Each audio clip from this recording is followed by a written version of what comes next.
Hi, everybody. My name is Nancy Gates, and I am the Assistant Program Manager for Dauphin County Parks and Recreation. And one of my fun things that I get to do is to manage our Park RX program, which tonight's presentation falls under our Park RX program. We're looking for lots of different ways to help people be healthy physically, mentally, socially. We've had all sorts of programs last year, and we're heading into our second year for programs this year. So we want to thank everyone for that. We are recording tonight's session, so I want everyone to be aware of that.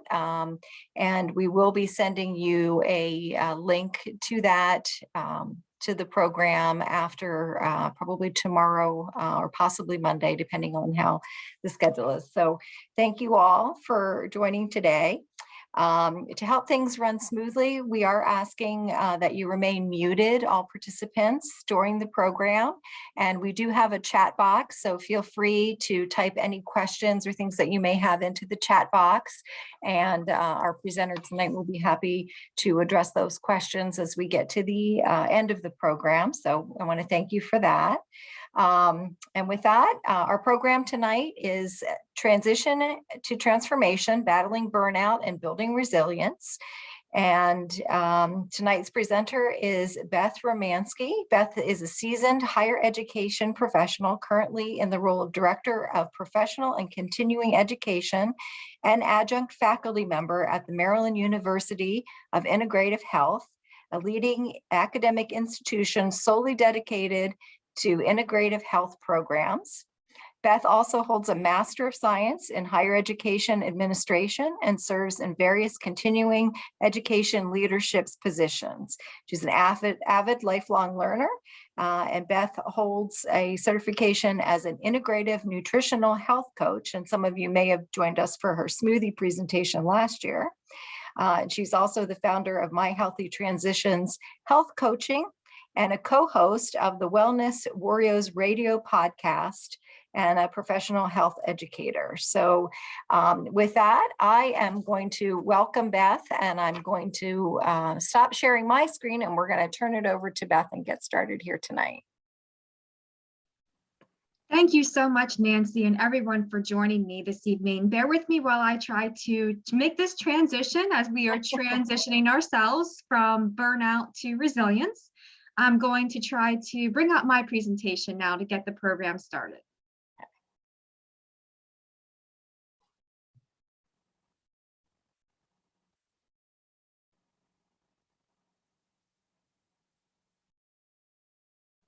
And there it is. Adjusting, trying to put this down here. I can close this, I'm not sure. One moment, stop the subtitles. And that's not going to work, I don't think, with that small little thing. Let me try one more time.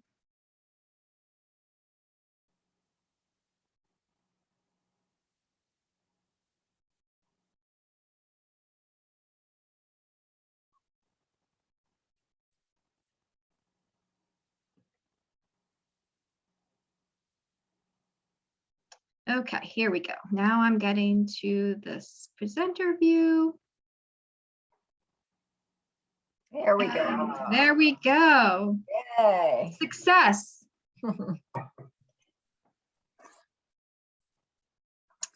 Welcome, everyone. Well, that just changed the screen, so let me just put this farther, and Nancy, you can tell me you can see this correctly now, right? Are we good? Yes, I can. We are ready to go with the presentation. Thank you all for bearing with me. This is a stressful situation, an example of how our stress response goes up when we are about to present PowerPoint slides. But I hope this will be very informative, inspirational, and helpful to you wherever you are on your health journey. So you know me from the presentation introduction. I am Beth. I am not unfamiliar with stress.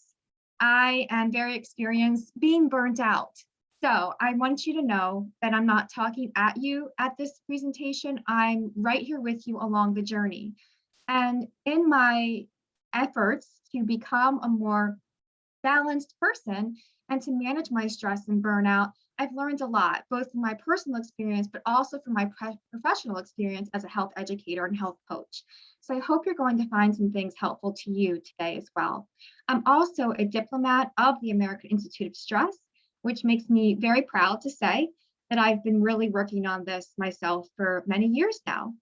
Today, we're going to go on a journey together. There's a lot to cover. I may not get through all of it. However, you will have all of my presentation slides to revisit, take with you. So don't worry, I gave those to Nancy and you will have those in your fingertips. You can take notes and review those later.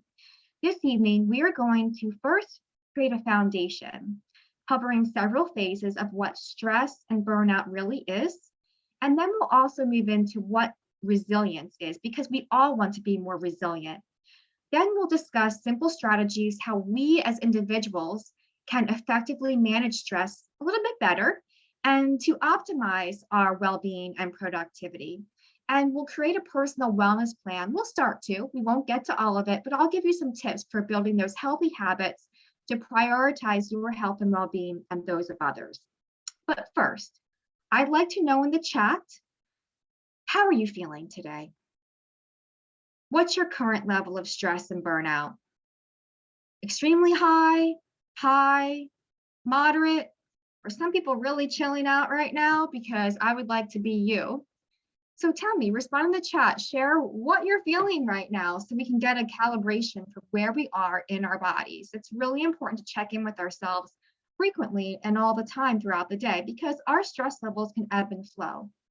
And if we haven't yet, we may be rushing. I know I was doing a lot today to prepare for this wonderful presentation and work and life and everything coming at you, trying to eat dinner. Let's just take pause. Breathe in through your nose, hold, and out through your mouth. One more, if you didn't get that, breathe in through your nose, hold, let your shoulders just droop. Be present if you can. All right, so now that we've paused, we've tapped into where we are, some presentation disclaimers. This presentation is educational in nature, not meant to serve as medical advice, diagnosis, or treatment. Please, if you are needing some more support from a licensed healthcare professional for mental health concerns, there's a lot going on right now. I encourage you to seek that out through Mental Health America, your licensed healthcare provider. A mental health assessment is available online at that Mental Health America website. There's a lot of things that you can do for free on your own, but definitely seek something out. This is not easy work. I'm on the path with you. All I'm asking tonight is for you to be open to the possibilities, take what works for you, and leave the rest. So let's begin with what stress, burnout, resilience, and health really means. How do we recognize stress? Well, interestingly enough, as many things related to health, stress means different things to different people, and everyone encounters stress differently. So you might ask yourself, what does stress mean to you? And interestingly, this may fluctuate during different times of your life. I know that I've had some particularly stressful situations in the past 2 years unrelated to the pandemic, layering that on top of that with family stress, my work stress, a lot of things happening, and that makes it even more compounded. But stress, defined as the American Institute of Stress says, it's a physical, mental, or emotional strain or tension, condition or feeling experience when a person perceives that demands exceed what we have to deal with them, right? So it's an interaction constantly flowing between our nervous system, how that impacts our body and our thought patterns, which then translate into our emotions. Then that's how we react and, our behaviors, and that manifests in our physical body. You wouldn't be surprised that your back hurts or, you have inflammation when you're feeling particularly stressed. There's a lot of pain symptoms related to stress, and all of this is happening with you. It's a cycle. It's not just once and done in our body. Hans Steele, a physician and MD, is known as the father of stress research. In the 20s, he coined the term stress in the context of explaining his pioneering research into the signs and symptoms of disease, curiously common in the majority of people who were ill, regardless of the diagnosis. You may have also heard of something called your autonomic nervous system, the ANS. That's what you've heard of as your sympathetic nervous system, which is your fight or flight, and your parasympathetic nervous system, your rest or digest. So by using that breath moment earlier in the presentation beginning, we try to tap into our parasympathetic nervous system in that just maybe even not a minute, 30 seconds, 10 seconds. You can tap into this at any time, but these things are happening behind the scenes. It's two parts of our body that activate these systems. And when the sympathetic system is prolonged and excessive, it invites infraction, systemic inflammation, and chronic illnesses. So we've heard of also acute versus chronic stress, many of us. Many people are working in healthcare jobs and jobs that are high stress, and maybe even teachers now, are feeling high stress. People working at a desk job, people just living life can feel high stress. The acute is short term. The chronic is long term and prolonged. So the acute is helping us perform. If you're running a race, you want some stress activation. You want that adrenaline and everything to happen. But not so much when you're in a traffic jam and then you go, you're in a line in the grocery store, somebody calls you on the phone, something's broken, at your house, your kids are crying, all these things, you get an email from your boss, whatever's happening. So think about that as those things add up. The types of stress are eustress and distress. So again, not all stress is bad. Eustress can even be great. So for example, you might be getting married, you might be moving, you might be starting a new job. All these things are great things, but they're still stressful. Distress is the other type of stress that we know of. That's the upset stomach, the headache, the fatigue, the anxiety. You just don't feel like you can concentrate and you're irritable, those types of things. So there's different types of stress. The stress mechanism is very complex. I am not a physician, but again, this physician who created the stress theory, he really diagrams this. I don't expect you to really understand this, but I want you to know that this is a response that happens in our internal system that is hard for us to control unless we are aware of it.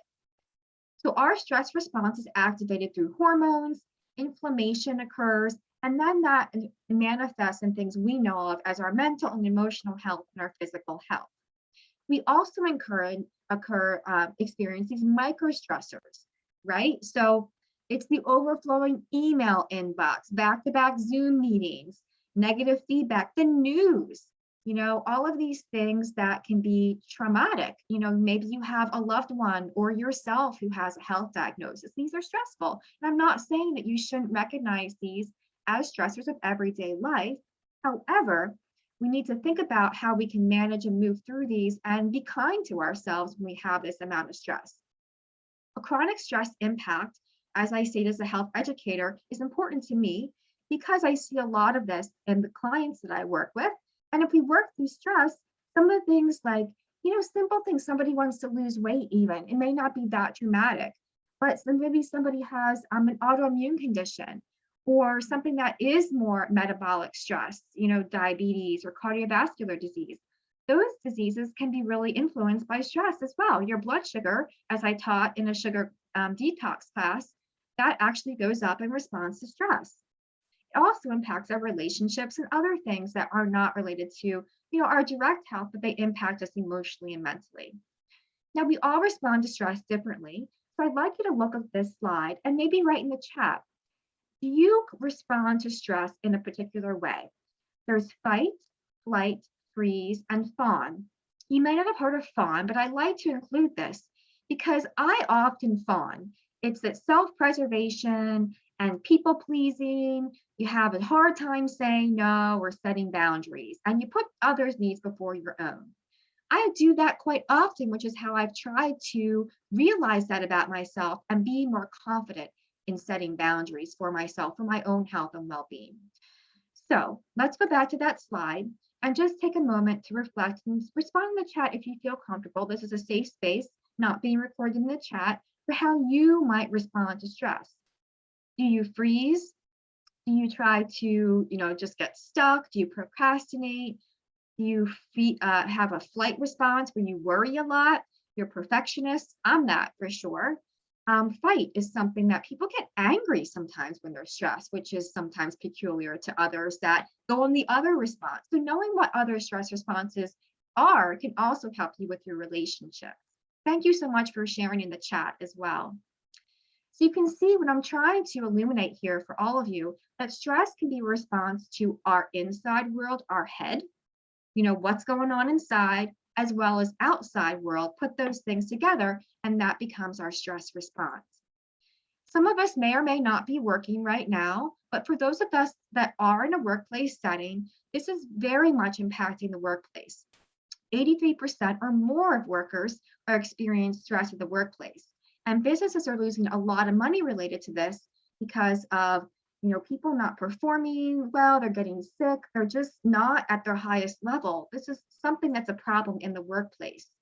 But for those of us that are just general, people living in the world, this is situational, particularly related to the pandemic of 2020 and 2021.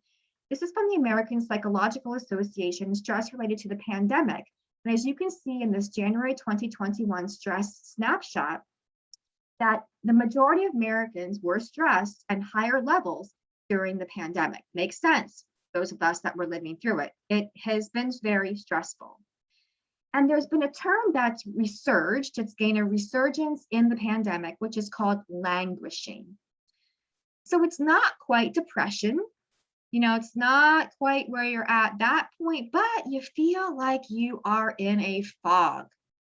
I was languishing, right? You feel stagnant, you feel empty. It doesn't have to be a pandemic for you to feel like you're languishing. It's the absence of well-being. This term was coined by a sociologist named P.A.U.S.E, and he was struck by people who weren't depressed, but they weren't thriving. In other words, you just feel blah. That meh emoji? That's what this feels like. So it's something to think about because this is also impacting our health and well-being and those of others around us. Now, burnout is the title of this presentation, and originally burnout was conceptualized as a workplace phenomenon, as related to not being able to handle the demands in the workplace specifically.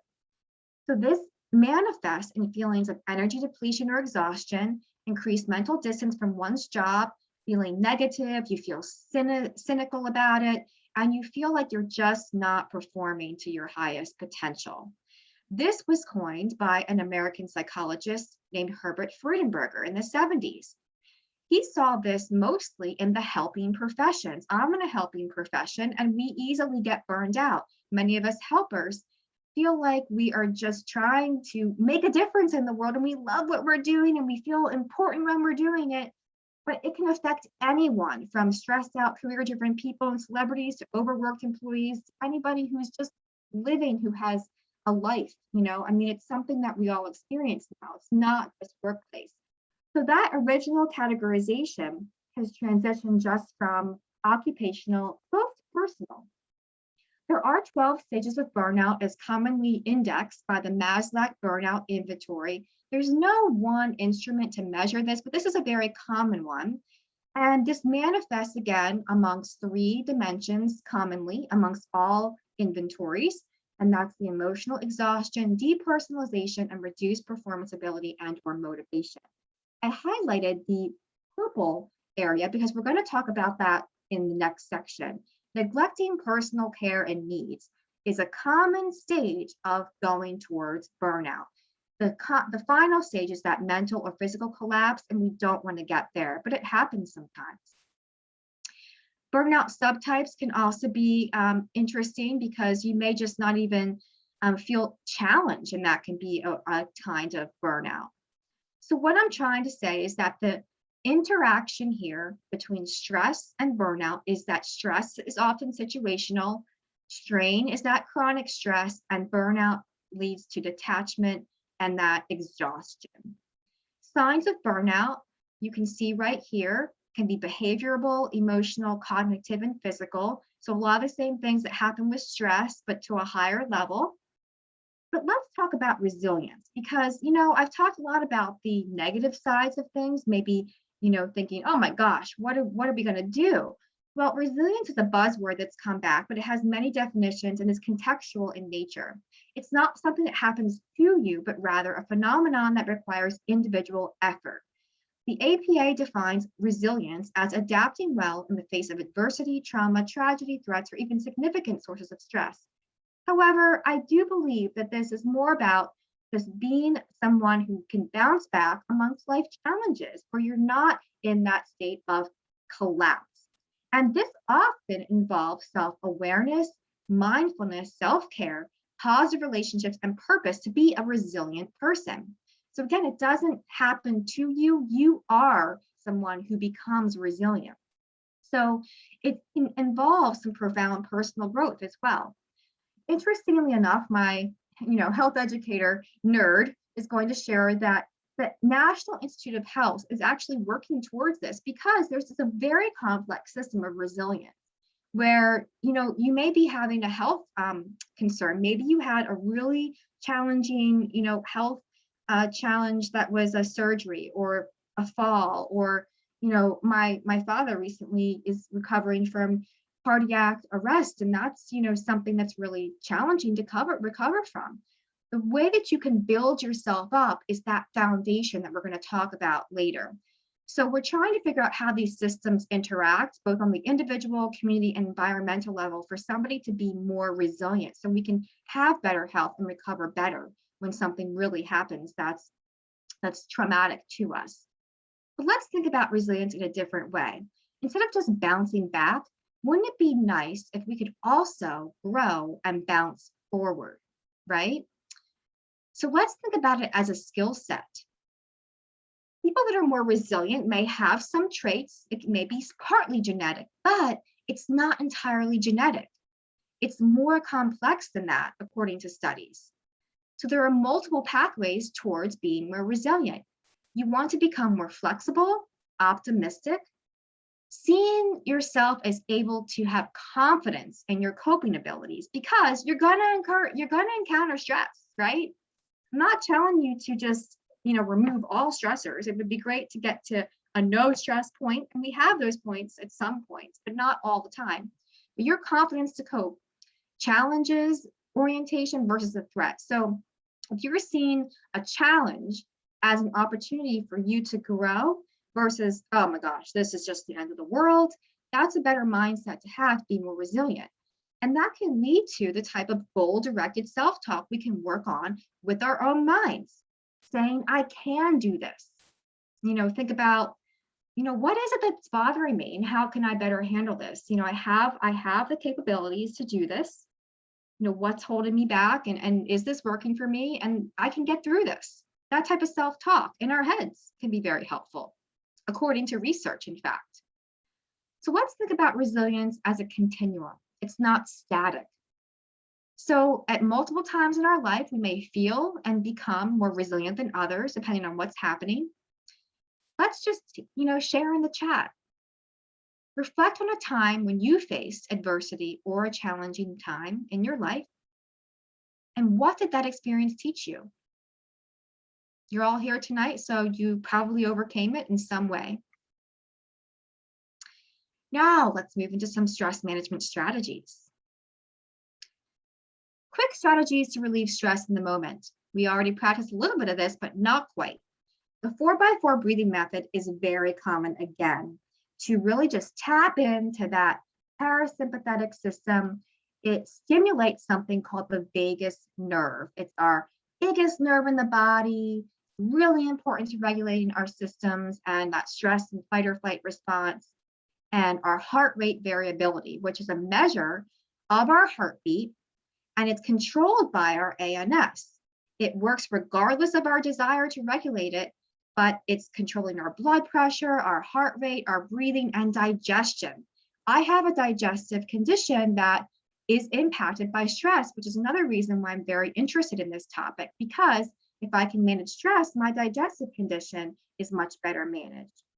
So the vagal tone refers to how active the vagus nerve is, and that is an index of parasympathetic nervous system activity. Higher vagal tone equals more parasympathetic, less physiological stress. So you want to have a higher vagal tone, a decreased heart rate, decreasing, down regulating your system, and that relieves your stress. The in and out breath activates the parasympathetic system. So you can do this anytime, anywhere you are. It's very easy. Breathe in for 4 counts. Hold for 4 counts. Exhale for 4 counts. And pause for 4 counts. Practice that while I'm speaking. You can also maintain an observer's mind. I have a mind that goes on and on. Maybe some of you do too. Stepping outside of myself and really looking at the situation and shifting from my habitual reaction to something really helps me and others to say, what is really happening here? Did someone mean to cut me off, or were they just really absorbed with their phone and not even caring what I was doing, and they were just not even thinking? Sometimes it's intentional, but a lot of times people are in their own worlds. And oftentimes something really isn't that big of a deal in the big scheme of things. If you look at your life in a trajectory, would you really be that stressed out about something 20 years from now? It helps me, something to think about. And also that story versus phenomenon. What's our perception of what's happening versus the facts? Practicing the pause is really helpful too, because sometimes we just go in and react right away. We're like, oh, my shoulders are scrunching up. But that awareness, that pause without judgment, and just taking a moment to reflect and just say, you know what, I'm stressed out right now. Let me just take a pause. That's helpful sometimes too in the moment. And feeling that habitual reaction, thinking about it as a choice. So I work a lot with clients on mindset and healthy behaviors and nutrition and everything far in between, right? But it's a lot about things, accepting what our choices are, because we can't control everything, but what can we control? A lot of it's our mind. So saying, I'm frustrated, changing that around to say, I accept I'm feeling frustrated. That's okay if you're feeling frustrated. That's all right. But then also remember that you are choosing at some point to feel frustrated. That is a choice, as many things are. So our perceptions of stress can be either avoiding or you can adapt. So you should not feel like a failure as a result of stress. It's not a helpful perspective. Just avoiding it probably isn't helpful either all the time. Sometimes it is. If you just want to chill out and watch Netflix, that's a great way to, just de-stress. But adapting to stress and proactively managing it is the best, medicine, in terms of trying to figure out how to make this work in daily life. And that starts with mindfulness. And that's really just being aware without judgment. Studies suggest that focusing on the present can have a positive impact on health and well-being, which is a recent article in the NIH News and Health newsletter. Mindfulness-based treatments have been shown to reduce anxiety and depression.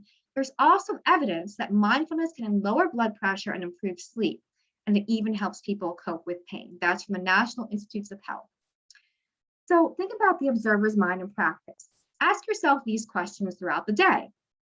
So what did you notice after skipping lunch? How did you feel the morning after staying up so late? I know I feel not so good after that most times. How did you feel after responding to work emails until 9 p.m. or after sometimes? That can be very stressful. And were you drinking enough water before you got your headache? Just observe. No judgment, just observe. Then observe some interesting, positive things. How did you feel after you exercised? How did you feel after you had a good night's sleep? How did you feel after eating a healthy meal mindfully without distraction? And how did you feel after connecting with a good friend? Just noticing can be very helpful. Then we transition into something called meta-awareness, being aware of what we're aware of. So this is where you can begin without making any major changes at first. I'm not asking you to change anything. I'm just asking you to be aware as the first step. Daily check-in questions could be, what is my body telling me today? How can I connect today to myself or to others? How can I feel healthy today? How can I feel purposeful today? And remember, on some of those difficult days or times, this might just be non-doing and simply gathering your energy. It's okay. Those days come, but that's what you're telling yourself. How can I be healthy today? Is to give myself some time to regroup sometimes, all right? So checking into our body's rhythms, but also for those of us that do work or have a million volunteer commitments or whatever's going on in your life right now, let's rethink that productivity, because as a society, we are meant to be productive. And I love the book called Essentialism. It really has helped me guide my life. I try to be an essentialist, and every day I get better. And the concept behind this is that once you give yourself permission to stop trying to do it all, to stop saying yes to everyone. I say yes to a lot of things because they all seem great and I want to do them and I want to show up. But I can't make my highest contribution to all the things that really matter if I say yes to everything. So it's really not about getting all the things done, it's getting the right things done and making the wisest possible investment of your time and energy at that moment. So it doesn't necessarily mean that never, but maybe you can't do everything now. More is not always better. Many things are good, some things are important, but few are essential. Do you have a hard time setting healthy boundaries? These are some questions you can ask yourself. I know that I still work on this, and this is why I like to give this presentation, because it helps me to stay grounded in what I want to model for others and how I want to show up in the world. A lot of this is really important for us to check in every time. And some of us have no problem setting boundaries, and that's great. But many of us that are stressed and want to have a better chance for doing this better, just ask yourself these questions. And if you're feeling like you're saying yes to a lot of these things, you may need to start to create some boundaries and to give yourself permission to do that for your own well-being. Essentialism in practice is really thinking about what can you control, because some things are out of our control, and designing what you can around that versus being always in default mode. Because as an example, an email inbox or a social media feed or whatever is pinging at you can often be default because you're constantly responding without any time to just put towards thinking or what were you going to do today? It's not about being selfish, but it's really about thinking things in balance. And if you need to say that you can't do it right now, just be honest with someone and say, hey, this is what's on my plate right now. I can't do it today, this moment, but I'll get back to you. There's a lot of things you can do to negotiate with yourself and others. And if you do really take a big step back, it's not weakness. It's really about that step of being, authentic and being courageous and being able to really recognize that. I understand, because I live in the world, that there are societal constructs that prevent us from doing this easily. We often are valued by, productivity and contributions and quality, quantity versus quality. But let's reverse that and think about really what can we do that's the most impactful without having to run ourselves into the ground. And that may remind you of something that you've seen before, or maybe you haven't, where we have these jars to fill up of our life. And if you focus on putting the sand in, those little things that just aren't important, you put all that in your jar first, or even the pebbles that seem kind of important, but they're really not the biggest things. You're never going to have room to stuff in the big rocks, the most important things in your life. And part of those big rocks are keeping track of your health. So we only have time as our most valuable resource. So think about that and how you use it. So we're going to have systems here to balance. We need to think about how we can balance these a little bit to have energy renewing activities to balance out some energy depleting activities that are going to come up in our life.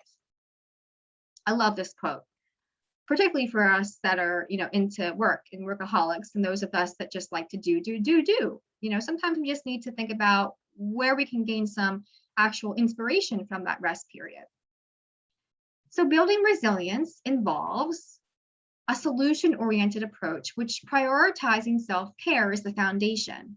And I realize that self-care may have a negative connotation because I often feel that way myself. It's like filling up your cup, self-care. I don't know that I love that word or term. So let's redefine it. How do you define self-care and how do you perceive it?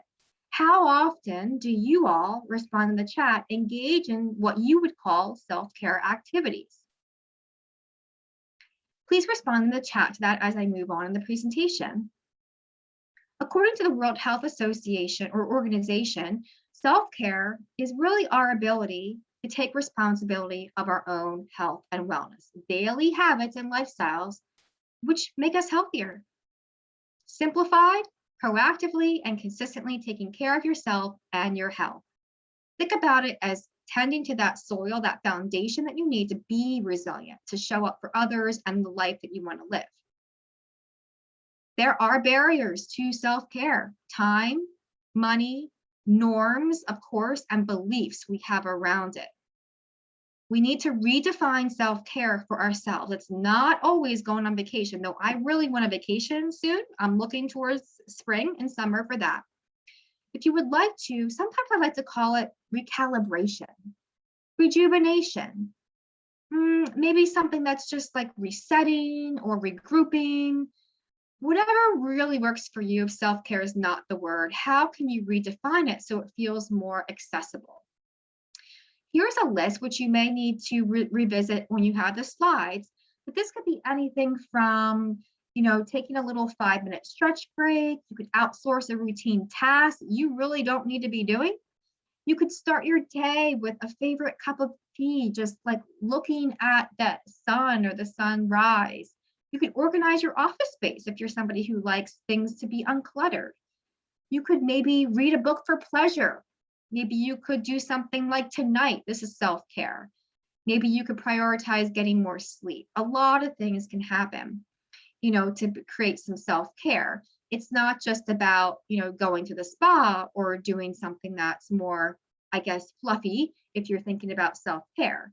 What I'm suggesting here is that self-care could shift from being reactive to when you just can't bear it anymore to something that is proactive. Sporadic, we often think, a month from now, I'll do something for myself. Well, no. What is something we can make sustainable so that we can have this ability to create self-care on a renewing and daily basis? So I've given you this personal self-care menu template. You can have self-care practices that are daily and weekly, 5 to 15 minutes, 30 minutes, 1 hour, and longer. This is something that can be a very wide continuum of self-care practices. But you have to invest in your well-being, particularly when you get stressed or burned out. You have to think about as an investment in your energy bank and weekly, daily, moment-by-moment deposits. So you may have a stressful day. Can you do anything for 1 minute? Before this presentation, I was working very long hours all week, all day. I was very excited to do this, but I'm also a human being. So I just laid on my floor and just laid there for a few minutes to regroup. And that was my self-care for this evening before this presentation.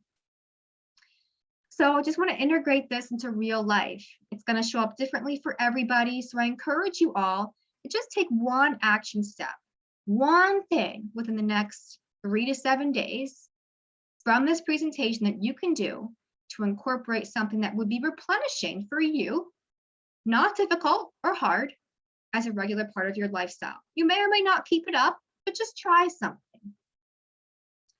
Progress is not always linear. So if you need to adjust, that's okay.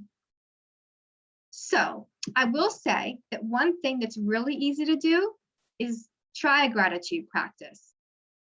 Grateful people report higher levels of happiness and life satisfaction, are more resilient to stress, get along better with others, and are just, overall healthier. Helps our body, our relationships, and our mind. This is the impact of a gratitude practice within healthcare, but you don't have to really do this officially. It's free, it's easy, and accessible. You can do it with yourself, or you can practice with others.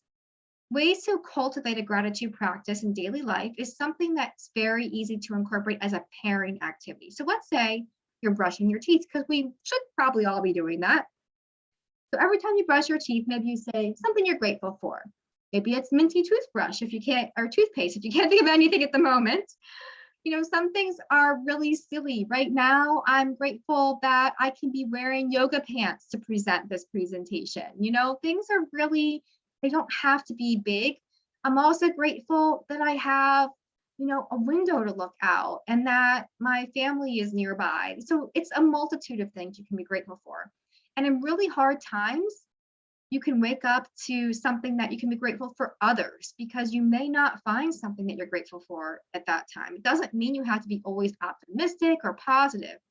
It's absurd to imagine that everything in life is worth, that. But it does remind us to be grateful for something that is happening in our lives or the world, to fuel that positive energy and a more hopeful outlook and future. Make it frequent and visible. If you want to, start a gratitude journal, put Post-its on your wall. You could do something like I do on my phone. I literally have an ongoing list that now I'm up to almost 300 things I've thought of to be grateful for in the past 2 years. And it's just fun to look at. So I ask you all to respond in the chat. What are you grateful for today? In this moment, I'm grateful that you showed up to be here with me tonight, because I'm really honored that you were interested in this topic and that you're joining me. So let's discover wellness. I will not be able to get through all my slides tonight because we're running short a little bit on time, I think. However, I do want to cover a little bit of this point and just ask you all, who do you feel is responsible for your personal well-being? It's important to ask because a lot of that can come from you. There are a multitude of dimensions of wellness that span occupation, physical, social, intellectual, spiritual, and emotional. And wellness is an active process through which people become aware of and make choices toward a more successful existence. This is very individual. That's bio-individuality. It's unique to everyone. There's no one size fits all when it comes to health. And self-efficacy is our ability, our belief in our capacity to execute these healthy behaviors, to be able to control something. And as we practice, we increase our self-efficacy. So you can define well-being in many ways. It's multidimensional. It's not just the absence of disease.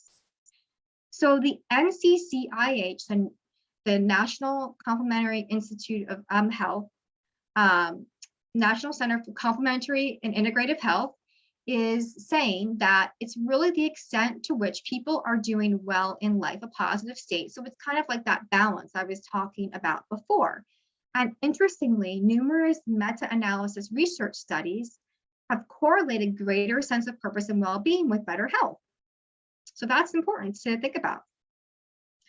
So there are a multitude of dimensions, like I said, how we can cultivate well-being. So if you're to create your own personal wellness plan, I do this with clients in my health coaching practice. We do this wellness wheel. We check in and see what are areas in these dimensions of wellness that we want to focus on, some places that we're particularly lacking and we want to really cultivate to feel more balanced and energetic, and we want to focus on and create some health goals around. You can take this and the slides will be presented to you so you can try this yourself, or you can work with a health coach or like myself and do this activity. When I set goals with clients, we work on SMART goals, and I've actually set a SMARTY goal approach because the importance of our goals are also important to how we want to pursue them. If you're chasing after somebody else's goals, you're not going to really be motivated to keep up with that healthy habit. I also work with clients and recommend you not just think about that outcome of your goal, but think about the actions that you need to take to get to the goal. Without that action, you may not get to that end outcome. Eating healthy, that's pretty vague. What would make you eat healthy in your mind? Would that mean that you have a vegetable with dinner? Or maybe it's that you eat less processed foods on a weekly basis. Maybe you only eat dessert once a week. I mean, there's so many ways that you can have an action related to a specific outcome. Assessing your readiness to change is also important because you may not be ready to change just yet, and that's okay. This is a diagram of something we use in health and wellness coaching, and it's called the Trans-Theoretical Model Stages of Change. If you are in the preparation and planning mode, it's very helpful to stay there until you feel comfortable to take that action and then do. These areas right here are really important because it takes a long time to get to that maintenance part where you feel that self-efficacy, that confidence you can keep it up. It's not until a year until it's maintenance typically. And I know that sounds depressing, but once you start to get that action, you build momentum. And these are my healthy habit tips. First of all, define your why. Why are you doing this? Try to tap into something that's less superficial and more important to your overall well-being, because that will keep you going in the hard times. Start simple. Simple is better. Really, I promise you, because you won't feel overwhelmed. You'll be able to build from a simple start. And that way you won't feel like a failure if you try to do everything all at once. And then you're like, oh my gosh, I tried to exercise 7 times this week. Well, that was, a failure. Who's going to do that from 0 to 7? It's really important to start simple and make it convenient. Know yourself, know your tendencies. A lot of times I work with people and they see something and they do it like somebody else does. And then I'm like, well, you don't like to get up early. So maybe getting up at 6 a.m. to exercise isn't that realistic for you, right? Know yourself, and that's okay. Figure out what works for you. Develop that plan. Get started. It doesn't have to be perfect. Adjust and refine along the way. Practice and repeat, and acknowledge your little successes. Little successes in the moment. It's not when I lose 10 pounds, like clients say, or when I, get my master's degree. That's great. You can celebrate these big things in your life. But maybe you just say, somebody just said, you did a really good job on that presentation. Or maybe you said, I drank all my water today. That's really good of me to do that. Or maybe you said, I said no to somebody today. Congratulations to myself for setting a boundary. And then build and progress from there. That's what health coaches like myself help people do. And I tell you to value consistency versus intensity. The number one key to success is do what works best for you. I keep saying that, but that's important. I'm giving you some examples of how to track here, but I'm going to skip over those because these are just tips you can read later when you get your slides. And if you need to have a partner, a friend, a family member, or a health coach to make things happen, that often is helpful for people that need extra accountability. So creating a culture of wellness, if you are in a workplace setting, I do a lot of workplace health presentations as a health educator.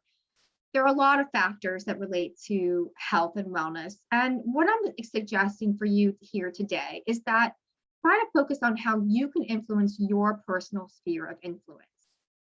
So how can you model these healthy behaviors to make them normal within your own, community, your own family members, your own life?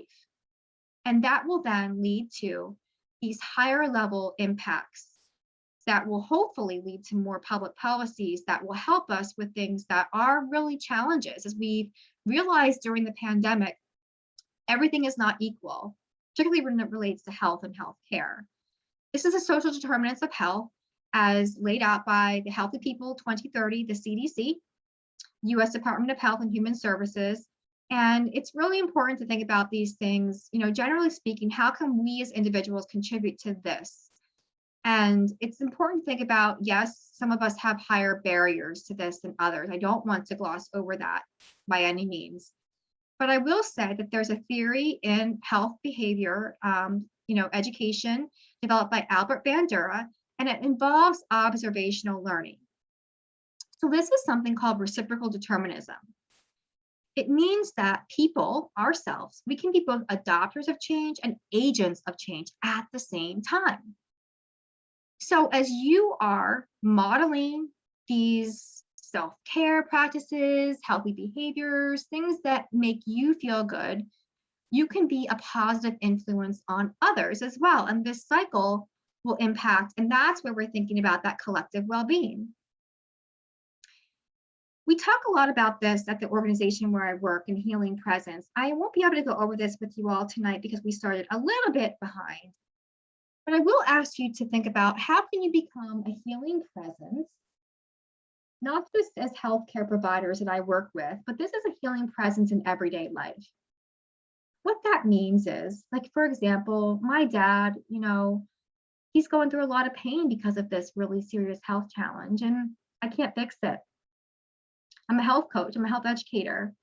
I can't fix it. I'm not going to try to, but I can be there and listen for him and be there for him and just, try to be present. You could literally smile at somebody in the grocery store and acknowledge them as human beings. And that could acknowledge them in being a healing presence in everyday life. It involves the traits of humility, patience, compassion, empathy, respect, integrity, courage, being centered, being flexible, being confident, and feeling lighthearted.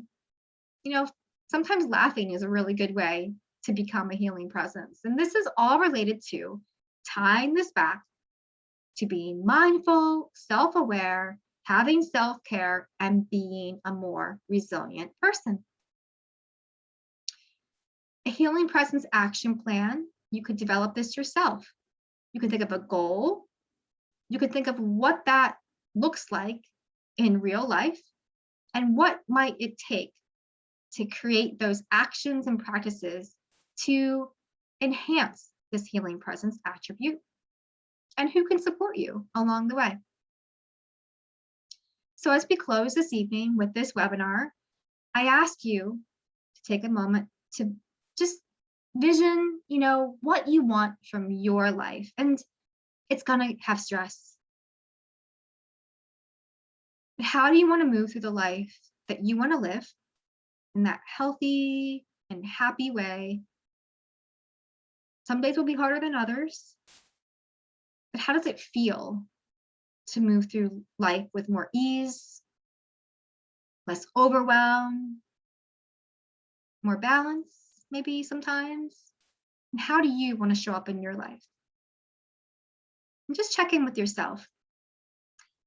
I love this dandelion art inspiration from the pandemic because we're coming out of what I hope to be a long pandemic experience. And those that are watching this later, you can revisit this, but dandelions have been throughout this presentation for a reason. They're very resilient. And this is an actual art project that's result of the pandemic. Do you all remember when we couldn't get toilet paper and paper towels at the beginning of the pandemic? These dandelions are made with paint and toilet paper and paper towel rolls cut up. So I encourage you to even put that on your wellness list, because creativity can be a form of wellness, flow and play. That is a way of tapping into your well-being and activating that parasympathetic stress, system, that you're just chilling and relaxing. So here's some dandelion art, and think about, what are you grateful for tonight? How can you build more resilience and, be that dandelion? Dandelions, interestingly, also have a lot of great benefits. If you were to sip them in a tea, they can be very, have a lot of nutrition benefits. If you were to throw them in a salad, dandelion greens, maybe you want to cook with dandelions. And we all know them as weeds, but they're very resilient. And if you're the dandelion, think about the puffball version, how you can spread this positive influence throughout the world for that collective well-being. So as we close, please take these takeaways that there's no one size fits all when it comes to health. Small efforts add up. It's not all or nothing, and focus on what you can control and start where you are. So this is what I like to say: health is a journey, not a destination. And this is me, MyHealthy Transitions Health Coaching. We have a Burnout to Balance health coaching program. So if you're interested in working with me to move from burnout to balance, you can contact me directly for a discovery call more about that. You can learn about all my free things that I have on my website at myhealthytransitions.com. I have a podcast I would love for you all to listen to. We will be starting a resilience and well-being theme in the next month or so. And I gave you a huge, I love this book. I created a resilience journal that you are going to get as a participant of this session. I hope you will use it if you want to work through it with me. Definitely reach out to me at beth@myhealthytransitions.com. And I hope you're going to love this journal as well as this presentation. So I really am appreciative that you all joined me tonight. I hope you gleaned one thing that you can take away from this evening's presentation that will benefit you in creating a more healthy and happier life. And spread the word. Please connect with me and share what you're incorporating into your life as a result of this evening's session. Nancy, I will hand it over to you. I'm finished with my presentation. Okay, thank you, Beth. We did have one question that was in there, and this was kind of earlier on in your presentation, and someone had, Rita had commented, every hard time that I have survived makes me stronger. At least that is what I believe in me. I am not immediately outwardly stronger, but later on I find that, yes, I have become stronger. Is that what you're equating to being more resilient? Yes, it's all those great things that we can learn.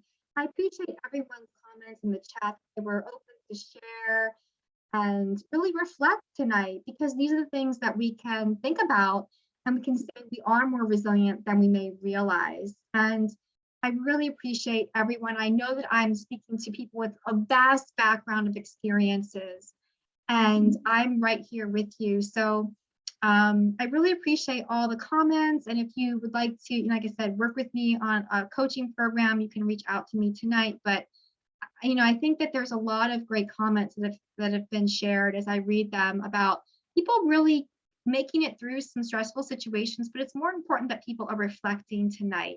So thank you all. Thank you, Beth, and a lot of comments there thanking you as well.